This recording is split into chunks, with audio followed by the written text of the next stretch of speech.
ക്രൂശിത രക്ഷക വിമോചന. നീ ഇന്ന് കടന്നു പോകുന്ന സഹനത്തിന്റെ മുമ്പിൽ നിൽക്കുമ്പോൾ ആദ്യം നീ ചോദിക്കേണ്ട ഒരു ചോദ്യമാണ്, നിനക്ക് ദൈവത്തോടുള്ള ബന്ധം എങ്ങനെയാ? വേറെ ഒന്നും ചോദിക്കരുത്. What is your relationship with your God? നിന്റെ ദൈവത്തോടുള്ള നിന്റെ ബന്ധം എന്താണ്?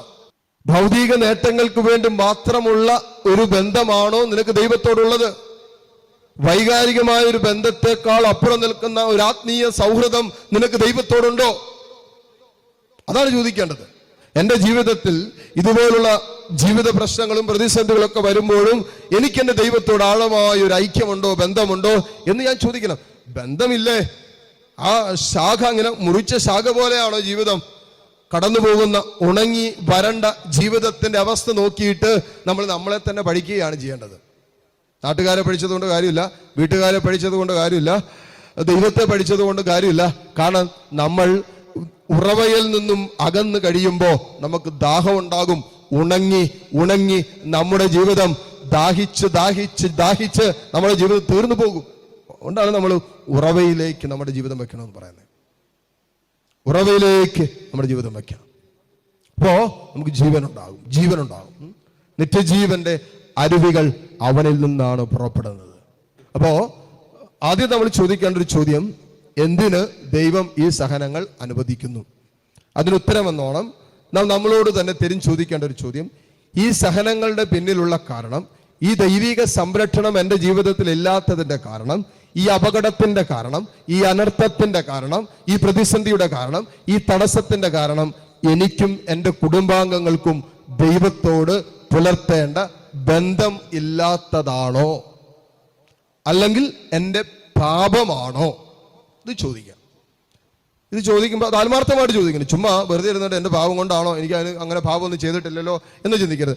ആത്മാർത്ഥമായിട്ട് ദൈവ പൈതലെ, നിന്റെ ആത്മാവ് ദൈവാത്മാവിനോട് ചേർന്നിരുന്ന് നിന്റെ ഹൃദയം ദൈവസ്നേഹത്തിൽ സമർപ്പിച്ചിട്ട് ആത്മാർത്ഥമായിട്ട് ദൈവത്തിൻ്റെ വചനത്തിലൂടെ, പ്രത്യേകിച്ച് ദൈവകൽപ്പനകളിലൂടെ നിന്റെ ജീവിതത്തെ ആത്മശോധന ചെയ്ത് കടന്നു പോകുമ്പോൾ നിനക്ക് മനസ്സിലാക്കാൻ പറ്റും എത്രമാത്രം ഞാനും നിങ്ങളും ദൈവസ്നേഹത്തിൽ നിന്നും അകലെയാണെന്ന്.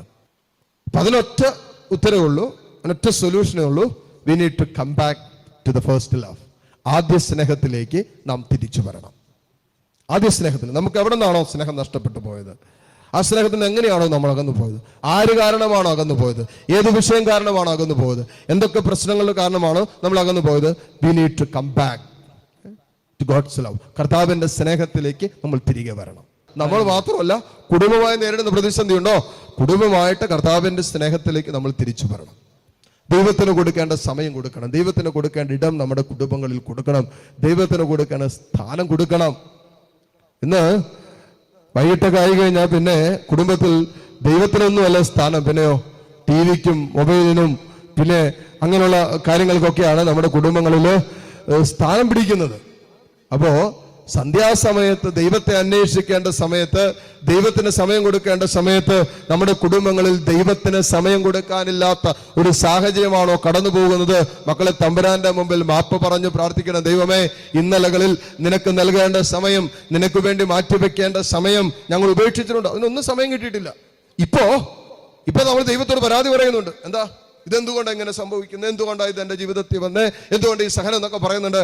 കുറേ നാളുകളായിട്ട്, കഴിഞ്ഞൊരു 15-20 വർഷമായിട്ടൊന്ന് തിരിഞ്ഞു നോക്കിയാൽ ഇന്നലകളിൽ എപ്പോഴോ ദൈവത്തിന് കൊടുക്കേണ്ട സമയമോ സ്ഥാനമോ ഒന്നും നമ്മുടെ കുടുംബത്തിലോ നമ്മുടെ കുടുംബാംഗങ്ങളിലോ ഒന്നും കൊടുത്തിട്ടില്ല.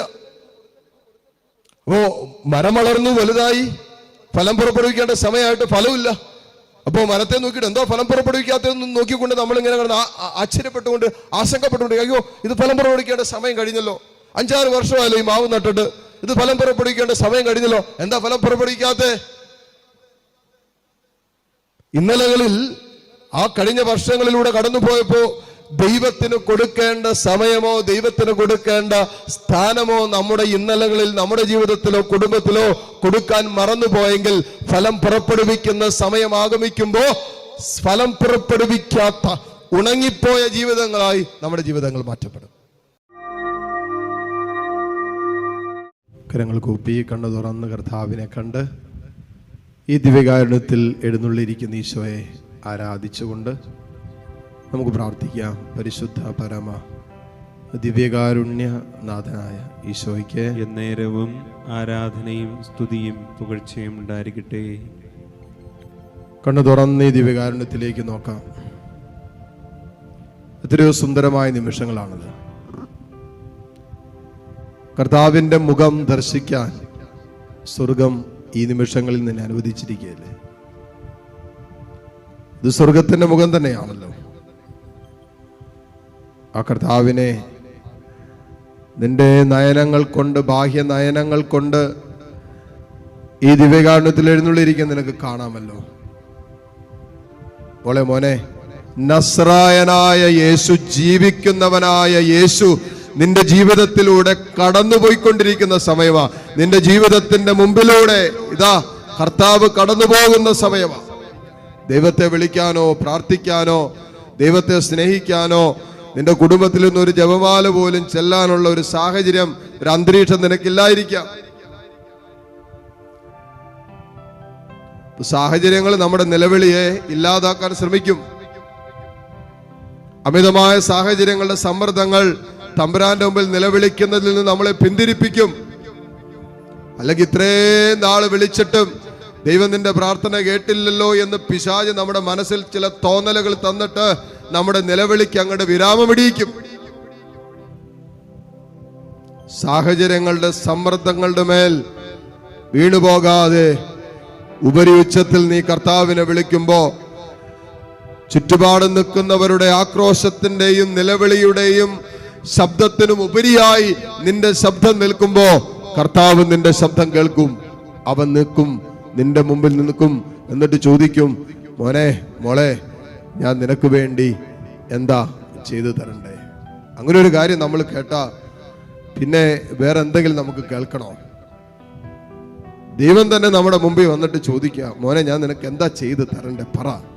മോളെ, ഞാൻ നിനക്ക് എന്താ ചെയ്തു തരണ്ടേ? പറ. നിന്റെ നിലവിളി കണ്ടിട്ട്, നിന്റെ കരച്ചിൽ കണ്ടിട്ട്, നിന്റെ വിലാപം കണ്ടിട്ട് നിന്റെ മുമ്പിൽ നിൽക്കുന്ന ഒരു ദൈവം നിന്നോട് ചോദിക്കുന്നു, എന്താ ഞാൻ നിനക്കായിട്ട് എന്താ ചെയ്യണ്ടേ? ഇതാ മോളെ, നിന്റെ കണ്ണ് നിറഞ്ഞൊഴുകുന്നുണ്ടാകാം, നിന്റെ ഹൃദയം വിങ്ങി പൊട്ടുന്നുണ്ടാകാം, നിന്റെ സ്വകാര്യ ദുഃഖങ്ങളുടെ ആ വേദനകളുടെ നടുവിലാകാം നിന്റെ ജീവിതം. നീ ഉള്ളുകൊണ്ട് പൊഴിക്കുന്ന കണ്ണുനീരും ബാഹ്യമായി പൊഴിച്ചുകൊണ്ടിരിക്കുന്ന കണ്ണുനീരും നിന്റെ ഉള്ളിൽ നിന്നും ഹൃദയം വിങ്ങുന്നതും നിന്റെ ജീവിതം ഇങ്ങനെ അലച്ചിലൂടെ ആകുലതകളുടെ കടന്നു പോകുന്നതും എല്ലാം കാണുന്നൊരു കർത്താവ് ഈ അൾത്താരയിൽ നിന്നുകൊണ്ട് നിന്നോട് ചോദിക്കുന്നു, മോളെ, മോനെ, ഞാൻ നിനക്ക് വേണ്ടി എന്ത് ചെയ്തു തരണമെന്നാ നീ ആഗ്രഹിക്കുന്നേ? പറ. നിന്റെ ദൈവം നിനക്ക് വേണ്ടി എന്താ ചെയ്തു തരണ്ടേ? ഇത് കർത്താവ് കടന്നു പോകുന്ന സമയമാണ്. ഇത് നഷ്ടപ്പെടുത്തിയാൽ നാളെ നിന്റെ മുമ്പിലൂടെ കർത്താവ് കടന്നു പോകുമോ ഇല്ലയോ എന്ന് നമുക്കറിയില്ലല്ലോ. ഇതാണ് സമയം, ഇതാണ് സ്വീകാര്യമായ സമയം, ഇതാണ് രക്ഷയുടെ നിമിഷം, ഇതാണ് ദൈവത്തിന്റെ അത്ഭുതങ്ങൾ നീ കാണുന്ന നിമിഷം, ഇതാണ് വിടുതലിന്റെ നിമിഷം, ഇതാണ് അത്ഭുതകരമായ സൗഖ്യങ്ങൾ അരങ്ങേറുന്ന നിമിഷം, ഇതാണ് തടസ്സങ്ങൾ മാറുന്ന നിമിഷം, ഇതാണ് നിന്റെ ജീവിതത്തിൽ അടഞ്ഞു കിടക്കുന്നതൊക്കെ തുറക്കപ്പെടുന്ന നിമിഷം, ഇതാണ് നിനക്ക് തീരുമാനങ്ങൾ എടുക്കാൻ ദൈവം ഒരുക്കുന്ന നിമിഷം. ദൈവത്തെ വിളിക്ക്, തമ്പുരാനെ വിളിക്ക്. അവിതിന്റെ പുത്ര, എന്നിൽ നീ കരുണ കാണിക്കണമേ, എന്നിൽ നീ കനിയണമേ. മുട്ടുകുത്താൻ സാധിക്കുന്ന എല്ലാ മക്കളും ഈ നിമിഷം മുട്ടുകുത്തുന്നു. കർത്താവേ, എന്നെയും എൻ്റെ കുടുംബത്തെയും നീ തൊടണമേ, നീ സ്പർശിക്കണമേ എന്ന് പ്രാർത്ഥിക്കട്ടെ. കരങ്ങൾ ഈശോയിലേക്ക് ഉയർത്തിപ്പിടിച്ച് കണ്ണു തുറന്ന് കർത്താവിനെ കണ്ട് ആശീർവാദം സ്വീകരിക്കുമ്പോൾ നിങ്ങളുടെ ജീവിതത്തിൽ ഏത് വിഷയത്തിൻ്റെ മേലാണോ കർത്താവിൻ്റെ കരം, അത്ഭുതത്തിൻ്റെ കരം വീശേണ്ടത്, ആ വിഷയത്തെ സമർപ്പിച്ച് ഉയർത്തിപ്പിടിച്ച് സ്തുതിച്ച് പ്രാർത്ഥിച്ചുകൊണ്ട് ഈശ്വരാശീർവാദം സ്വീകരിക്കട്ടെ. പരിശുദ്ധ പരമമാം ദിവ്യകാരുണ്യമേ,